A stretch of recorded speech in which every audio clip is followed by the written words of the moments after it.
வேண்டும் என்று சொல்கிற போது அவர் சொல்லுவார், நான் வந்து சட்டமன்றத்தில் பேசுவது என்பது உங்களுடைய விருப்பமாக இருக்கலாம், ஆனால் என்னுடைய விருப்பம் கடைக்கோடியிலே உழைத்துக் கொண்டிருக்கிற அந்த கடைக்கோடி தொண்டர்களை சட்டமன்றத்திலே பேச வைத்து அழகு பார்க்கிற சுருக்கமாக சொல்வார்கள், கிங்காக இருப்பது முக்கியமாக, கிங் மேக்கராக இருப்பது முக்கியமாக என்று சொன்னால், இப்போது ஜெய்சங்கர் கிங்காக சட்டமன்றத்திலே தூள் பறத்திக் கொண்டிருக்கிறார். நல்லதென்று சட்டமன்றத்திலே தூள் பறத்துக் கொண்டிருக்கிறார். நாங்கள் சட்டமன்றத்திலே பேசிக் கொண்டிருக்கிறோம் என்று சொன்னால், புரட்சி தலைவர் எடப்பாடியார் புண்ணியத்திலே கிங் மேக்கராக அதன் இளம்பவர் அவர்கள் நம்மை உருவாக்கி அழகு பார்த்துக் கொண்டிருக்கிறார். இந்த நிகழ்ச்சியிலே உங்களோடு பங்கேற்று கருத்துக்களை பகிர்ந்து கொள்வதற்காக எடுத்துக்காட்டாக நடந்து கொண்டிருக்கிற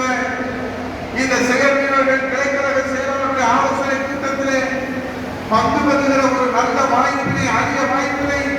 தாய்மொழியோடு வழங்கிய புரட்சி தலைவர் எடப்பாடி அவருடைய பொறுப்பாளர்களிலே கோடான கோடி நன்றியை காணிக்கிறார்கள். ஏனென்று சொன்னால், எத்தனை கோடி முறை அவருக்கு நன்றி சொன்னாலும், எத்தனை கோடி முறை அவருக்கு நன்றி சொன்னாலும் ஈடு இணை இல்லை என்கிற அடிப்படையில் இன்றைக்கு சட்டமன்றத்திலே 5 முறை முதலமைச்சராக இருந்த கருணாநிதி, அவருடைய புதல்வர் முத்துவேல் கருணாநிதி ஸ்டாலின் இன்றைக்கு முதலமைச்சராக அமர்ந்திருக்கிற அந்த சட்டப்பேரவையிலே அவருக்கு எதிர் திசையிலே உட்கார்ந்து நம்முடைய புரட்சி தலைவர் எடப்பாடியார் நெஞ்சுரத்தோடு கேள்வி கேட்கிற போது, உரிமை முழக்கத்தை எடுத்து வைக்கிற போது, நாம் உரிமைக்காக போராடுகிற போது, ராமருக்கு அழிவு சேவை செய்வதை போல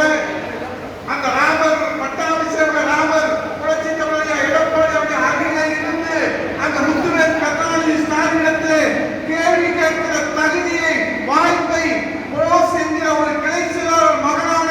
இந்த சாமானிய தொண்டருக்கு தாய்களத்தோடு வழங்கிய புரட்சி தலைவர் எடப்பாடி அவர்கள் நான் கனவிலும் நினைத்து பார்த்தார். ஒரு கிளைக்கழகத்துடைய செயலாளராக இருந்த மகன் உதயகுமார் இன்றைக்கு முத்துவேல் கருணாநிதி ஸ்டாலினிடத்திலே, ஐயா முத்துவேல் கருணாநிதி ஸ்டாலின் அவர்களே, உங்கள் யோக்கியதை என்ன என்று கேட்க அந்த உரிமை முழக்கத்தை இந்த சாமானிய தொண்டருக்கு தந்திருக்கிறார் என்று சொன்னார். இதுதான் அனைத்து இந்திய அண்ணா திராவிட முன்னேற்ற கழகம் என்கிற ஒரு மாபெரும் ஜனநாயக இயக்கம். எல்லாரும் மேலே சொல்லுவாங்க, கழகத்திலே கடைக்கோடியிலே கொடி கட்டுகிற தொண்டரும் கோட்டையிலே முதல் வரிசையிலே உட்கார்ந்து மக்கள் பணியாற்றுகிற அந்த வாய்ப்பை இன்றைக்கு தமிழ்நாட்டிலே மட்டுமல்ல, இந்திய திருநாட்டிலே எந்த இயக்கத்திலே கொடுக்கிறார்கள் என்று சொன்னால், நம்முடைய பாரத ரத்னா புரட்சி தலைவர் காலம் தொட்டு, இளைஞர் புரட்சி தலைவி அம்மாவுடைய காலம் தொட்டு இன்றைக்கு